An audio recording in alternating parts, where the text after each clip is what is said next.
नमस्ते बच्चों, एक बार फिर से आपका स्वागत है हमारे इस YouTube चैनल AMS संपूर्ण ज्ञान पे।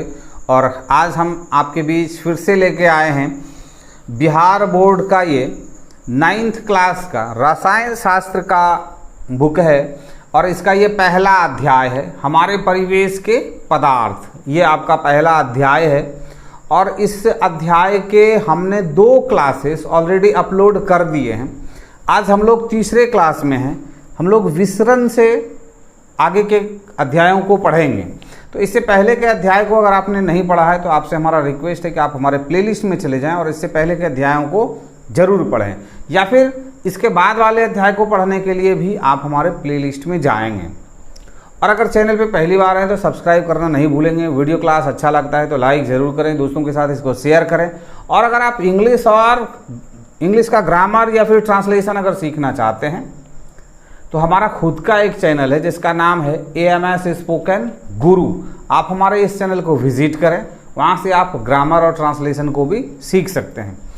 तो आज का जो ये अध्याय है इसको स्टार्ट करते हैं। क्या कह रहा है कि विसरण वह प्रक्रिया है जिसमें किसी द्रव के कण किसी अन्य द्रव में प्रवेश करते हैं। विसरण क्या है? विसरण है आदान प्रदान। इसको आप आम शब्दों में ऐसे समझिए कि आदान प्रदान है, एक से दूसरे में आना जाना है, ये इसको विसरण कहते हैं। सामान्यतः कोई ठोस पदार्थ किसी दूसरे पदार्थ में विसरित नहीं होता है, क्योंकि ठोस पदार्थ के कणों का गमन एक स्थान से दूसरे स्थान में नहीं होता है। फिर भी कुछ दृष्टांत ऐसे हैं जहां एक ठोस पदार्थ का विसरण दूसरे ठोस पदार्थ में होता है। यदि कॉपर और जिंक के 2 टुकड़ों को परस्पर सटाकर बांध दिया जाए और कुछ वर्षों के पश्चात दोनों टुकड़े सट जाते हैं, इसका कारण यह है कि एक धातु के कण दूसरी धातु के कुछ हद तक प्रविष्ट हो जाते हैं। ये एक अपवाद स्वरूप है। इन जनरल ऐसा नहीं होता है कि 2 शीशे के ग्लास को आप सटा के जिंदगी भर रख दें तो ये आपस में चिपक नहीं जाएंगे। 2 पेंसिल को आपस में सटा के रख दें तो ये आपस में चिपक नहीं जाएंगे। ये इसके गुण हैं।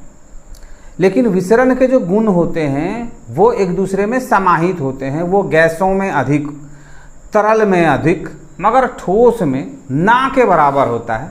अब जैसे रबड़ को आप लें, रबड़ बैंड को, अगर आप रबड़ को बहुत दिन तक एक दूसरे के साथ सटा कर रख देंगे तो जब उनके अंदर के अंतराणुक आकर्षण बल धीरे धीरे कम होते जाएंगे तो फिर वो आपस में चिपक जाते हैं, एक दूसरे में वो मिल जाएंगे।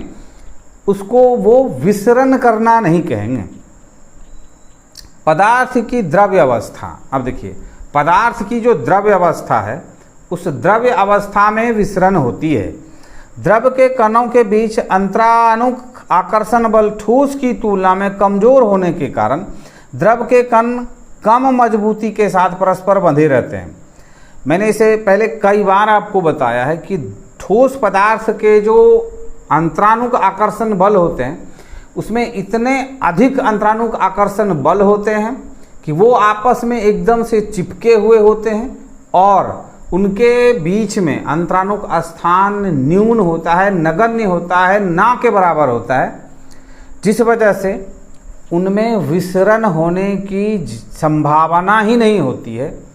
लेकिन फिर भी उसमें विसरण होती है। जैसे लोहा बहुत ही ठोस पदार्थ है लेकिन फिर भी लोहे के बाहरी कण जो हैं उनमें अंतराणुक स्थान बहुत न्यून है, लेकिन उसके बावजूद भी उसमें अंतराणुक स्थान है। इसी वजह से उसमें हवा और जल के कण प्रविष्ट करते हैं और उसी के प्रविष्ट करने के कारण उनमें जंग लगती है और वो सड़ते हैं। या फिर चट्टानों में हवाओं के कण और जल के कण समाहित हो जाते हैं उन पत्थरों में भी, जिनकी वजह से पत्थरों में क्षरण की प्रक्रिया होती है, लेकिन वो इतने ही न्यून स्तर पर होती है कि हम आप उसको विसरण नहीं कहते हैं, लेकिन वो होता है।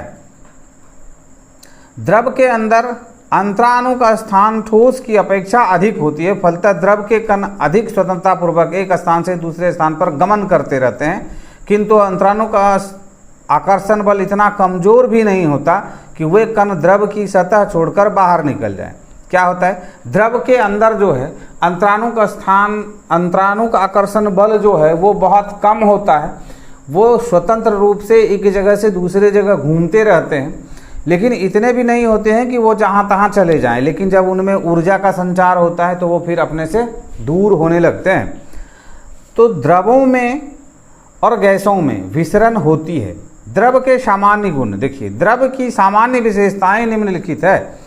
आकृति और आयतन, द्रव की आकृति निश्चित नहीं होती किंतु उसका आयतन निश्चित होता है। मैंने आपको इससे पहले के क्लासेस में बताया है कि द्रव को अगर हम एक थाली में रख दें, एक थाली में पानी रख दिए तो उसका आयतन क्या हुआ, उस थाली का जो आयतन होगा वो उस जल का आयतन होगा। अगर उसी जल को हम एक ग्लास में रख देते हैं तो अब उस ग्लास का जो आयतन होगा और थाली में जो जल का आयतन था दोनों समान होगा, आकार बदल जाएंगे, थाली का आकार और ग्लास के आकार में अंतर हो गया। अब उसी ग्लास के पानी को अगर हम परख नली में, लंबी पतली नली में डाल देते हैं तो उसका आकार बदल गया, लेकिन उसके आयतन में कोई परिवर्तन नहीं आया। उस परख नली का अगर आप आयतन निकालेंगे तो आयतन उतना ही निकलेगा जितना आपके ग्लास का निकलेगा और जितना आपके थाली का निकलेगा। तो उसके आकार में परिवर्तन होता है, द्रव्य के आकार में परिवर्तन हो सकता है लेकिन उसके आयतन में भी परिवर्तन नहीं होता है। लेकिन ठोस के ना आकार में परिवर्तन होता है और ना उसके आयतन में परिवर्तन होता है। द्रव को जिस बर्तन में रखा जाता है वह उसी बर्तन की आकृति प्राप्त कर लेता है। इसका कारण यह है कि द्रव के कण एक दूसरे के ऊपर फिसल सकते हैं और अंत में स्थिर होकर बर्तन की आकृति ग्रहण कर लेते हैं। चूंकि द्रव के कण एक दूसरे के निकट नहीं आ सकते और ना एक दूसरे से दूर जा सकते हैं, अतः द्रव आयतन में कोई परिवर्तन नहीं होता है। द्रव के जो आयतन है उसमें कोई परिवर्तन नहीं होता है। अब घनत्व की बात करें, द्रव का घनत्व उसके ठोस रूप के घनत्व से कम होता है। द्रव का जो घनत्व है उसके ठोस रूप से कम घनत्व में होता है। किसी ठोस पदार्थ को की अवस्था की तुलना में उसके द्रव की अवस्था में अंतराणु का स्थान अधिक होता है, इसलिए द्रव का घनत्व ठोस से कम होता है। देखिए, जब कोई सा भी पदार्थ जैसे जल है, जब ये एक द्रव के रूप में है, एक तरल के रूप में है, तो इसका मतलब है कि इसमें अंतराणु का स्थान जो है वो अधिक है। और जब हम इसको ठोस के रूप में लाते हैं, जब हम इस जल को संपीड़ित करेंगे या इसको हम ठंडा करेंगे तो ठंडा करने से इसके अणुओं में संकुचन आएगा, इसके अणुओं के बीच में जो अंतराणु का स्थान है वो सीमित हो जाएंगे, वो कम हो जाएंगे। तो जल क्या हो जाएगा, जल जो है संपीड़ित हो जाएगा, उसका जो है सो आयतन कम हो जाएगा। तो तरल के अपेक्षा ठोस का आयतन उसी पदार्थ का कम हो जाता है। लेकिन जब आप उसको गैस की अवस्था में लाएंगे तो फिर उसका आयतन उस तरल पदार्थ से भी बड़ा हो जाएगा। यानी जब आप 1 लीटर पानी को अगर वाष्पित कर लेते हैं तो वो जो वाष्प होगा वो पानी 1 लीटर पानी के आयतन से ज़्यादा आयतन का वो वाष्प बन जाएगा। अब देखिए, संपीड़िता, संपीड़िता क्या है, द्रव प्रायः असंपीड़ित होते हैं। द्रव जो है यानी आप पानी को दाब देके उसको आप संपीड़ित नहीं कर सकते हैं, यानी उसको आप संकुचित नहीं कर सकते हैं, उसको छोटा नहीं कर सकते हैं। एक जार में अगर आप पानी देके और उस पर दाब देंगे तो पानी सिकुड़ जाएगा, ऐसा नहीं होगा। ठोस की तुलना में ये थोड़ा अधिक संपीड़ित होते हैं। इसका कारण यह है कि द्रव में अंतराणु का स्थान ठोस की तुलना में अधिक होता है। ठोस की तुलना में थोड़ा अंतराणु का स्थान होने के कारण ये जल जो है थोड़ा संपीड़ित होगा, लेकिन इसको संपीड़न नहीं कहेंगे। द्रवणांक और क्वथनांक, द्रवों के द्रवणांक एवं क्वथनांक ठोस पदार्थ से प्रायः कम होते हैं। द्रव पदार्थों के द्रवणांक कमरे के ताप से कम होते हैं, किंतु इनके क्वथनांक कमरे के ताप से उच्च होते हैं।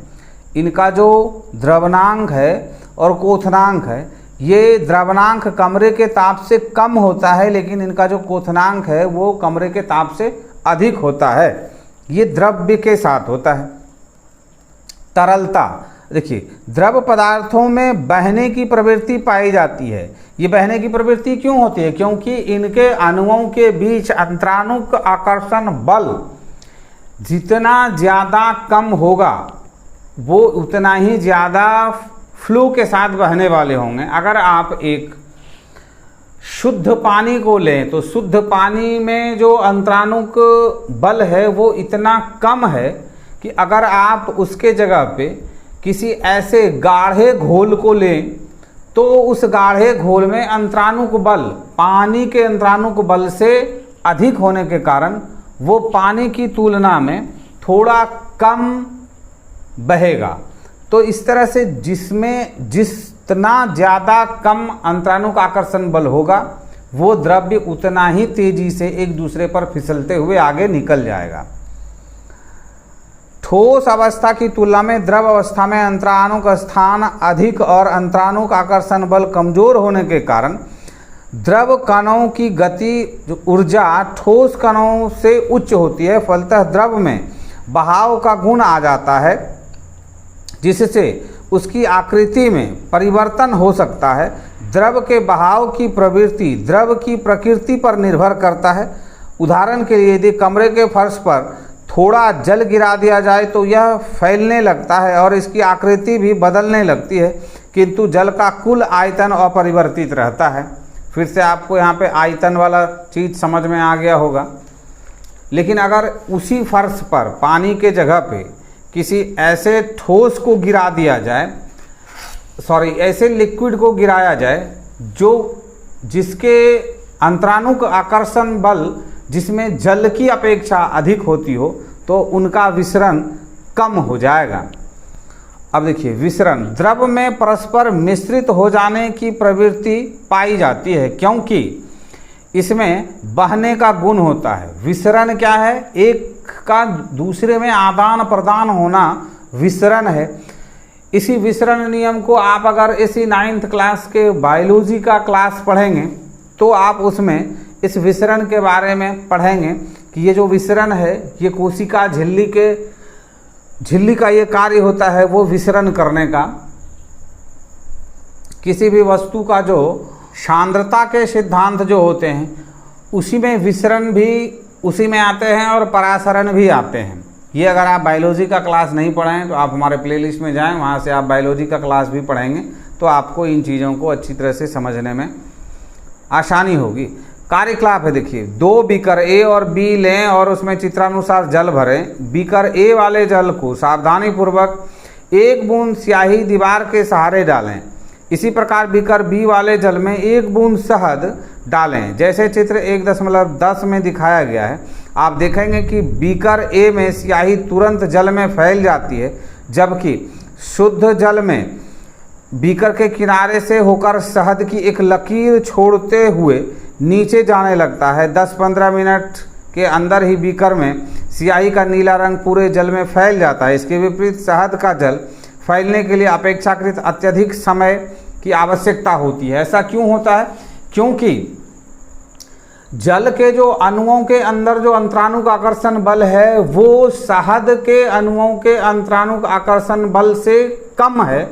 इस वजह से जल के अंदर स्याही का भी जो अंतराणुक आकर्षण बल है वो जल के अंतराणुक आकर्षण बल के बराबर है। इसलिए वो दोनों आपस में परस्पर विसरण कर जाते हैं, बहुत ही तेज गति से विसरण कर जाते हैं। यानी 10 से 15 मिनट में बिना हिलाए डुलाए पूरे बीकर में वो रंगीन जल को बना देता है। लेकिन जब एक शहद को जिसके अंतराणुक आकर्षण बल कम है, जल की अपेक्षा बहुत कम है, तो उनके अणुओं को जल के साथ विसरण करने में समय लगता है। तो विसरण के ये सिद्धांत हैं। शहद का घनत्व स्याही के घनत्व से अधिक है। ये जो घनत्व आप देख रहे हैं ये घनत्व किसी भी कण के अंतरानुक आकर्षण बल पे ही ये घनत्व तो निर्भर करता है कि जिस वस्तु में जितना अधिक अंतरानुक आकर्षण बल होगा वो वस्तु उतनी ज़्यादा घनत्व का, उतनी ज़्यादा डेंसिटी का होगा, और जिस वस्तु में जितना ज़्यादा कम अंतरानुक आकर्षण बल होगा उस वस्तु का घनत्व उतना ही कम होगा। अब देखिए कार्यकलाप, 2 ग्लास लें, एक ग्लास में गर्म जल और दूसरे में ठंडा जल भर लें, प्रत्येक ग्लास में नीला थोथा कॉपर सल्फेट का एक रवा डालें। गर्म जल शीघ्र ही नीले रंग का हो जाता है जबकि ठंडा जल काफ़ी समय के पश्चात नीले रंग का होता है। इस कार्यकलाप से पता चलता है कि ठोस के कणों के विसरण का वेग उच्च ताप पर बढ़ जाता है। किसी भी पदार्थ को जब आप गर्म करते हैं, चाहे वो कोई सा पदार्थ हो, जब आप उसको गर्म करते हैं तो उसके अंतरानुक अणु जो हैं वो ठोस के जो अणु होते हैं वो आपस में कंपन करने लगते हैं, और द्रव के जो अणु होते हैं वो तेज गति से विसरण करने लगते हैं और अपने से दूर जाने लगते हैं। तो जैसे ही आप गर्म पानी में कॉपर सल्फेट के रवे को आप डालते हैं तो वो गर्म पानी के साथ कॉपर सल्फेट के जो रवे हैं वो गर्म होते हैं और उनमें गतिज ऊर्जा उनकी बढ़ जाती है और वो अपने कणों से दूर जल के कणों के बीच जो अंतराणु का स्थान है उन स्थानों में वो चले जाते हैं। इस वजह से वो बहुत जल्द पानी को रंगीन बना देते हैं। लेकिन जब ठंडे जल में आप कॉपर सल्फेट को डालते हैं तो उसके अंदर की जो गतिज ऊर्जा होती है वो सामान्य रहती है, तो उनको एक दूसरे के कणों के साथ मिलने में समय लगता है। आप जानते हैं कि वायु, ऑक्सीजन, नाइट्रोजन, कार्बन डाइऑक्साइड तथा अन्य गैसों का मिश्रण होती है। ये गैसें जल में विसरण की प्रक्रिया द्वारा घुली रहती हैं। जल में विलीन ऑक्सीजन और कार्बन डाइऑक्साइड गैसों को क्रमशः जलीय जीव जंतु तथा पौधे ग्रहण कर जीवित रहते हैं। इस वातावरण में जितने भी गैसीय तत्व हैं उन सभी गैसों में जो आपस में मिलने की प्रक्रिया है वो सारे के सारे प्रक्रियाएं विसरण की प्रक्रिया के द्वारा ही संपादित होती हैं, और इन्हीं से हम जीवों में कोई ऑक्सीजन लेते हैं और कोई कार्बन डाइऑक्साइड लेते हैं। अब देखिए, द्रव का जमना, किसी भी द्रव का ठोस के रूप में परिवर्तित द्रव का जमना कहलाता है। उदाहरण के लिए यदि जल को 0 डिग्री सेल्सियस यानी 273 केल्विन ताप पर ठंडा किया जाए तो जल बर्फ में परिवर्तित हो जाता है। हालांकि यह परिवर्तन अस्थायी होता है, जैसे आप इसको गर्म करेंगे तो फिर ये जल में परिवर्तित हो जाएगा। अब देखिए, ये वाष्पन, आपने देखा होगा कि एक चपटी थाली में रखे जल की खुली वायु में रख दिया जाए तो कुछ समय के पश्चात थाली का जल गायब हो जाता है। इसी प्रकार छिछले तालाब या झील का जल भी विशेषकर गर्मी के मौसम में धीरे धीरे गायब हो जाता है। अब प्रश्न उठता है कि जल गायब होकर कहाँ चला जाता है। वस्तुतः जल वाष्प या गैस के रूप में परिवर्तित होकर वायुमंडल में चला जाता है। इस प्रक्रिया द्वारा जल वाष्प में परिवर्तित होकर उसे वाष्पन कहते हैं। जब आप खुले थाली में या फिर आप जब कपड़े को खींचते हैं, कपड़ा आपका भींगा होता है तो उसमें जो जल व्याप्त होता है वो कहाँ चला जाता है, उसमें जो जल के छोटे छोटे कण हैं वो छोटे कण वायु के साथ मिलके, वायु के कणों के साथ मिलके वो विलीन हो जाते हैं, वो वाष्पित हो जाते हैं, वो उड़ जाते हैं।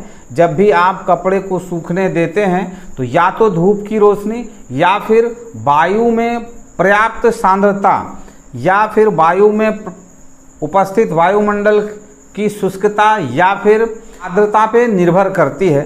अगर वायु आर्द्र है तो आपके कपड़े को सूखने में समय लगेगा, और अगर वायु शुष्क है यानी वायु गर्म है तो आपके कपड़ों में जो पानी के कण हैं उस कणों को वो ऊर्जा देंगे और उस ऊर्जा से वो गर्म होंगे, और गर्म होने के बाद पानी के कण गतिमान हो जाएंगे और फिर वो हवा के साथ वायुमंडल में निकल जाते हैं।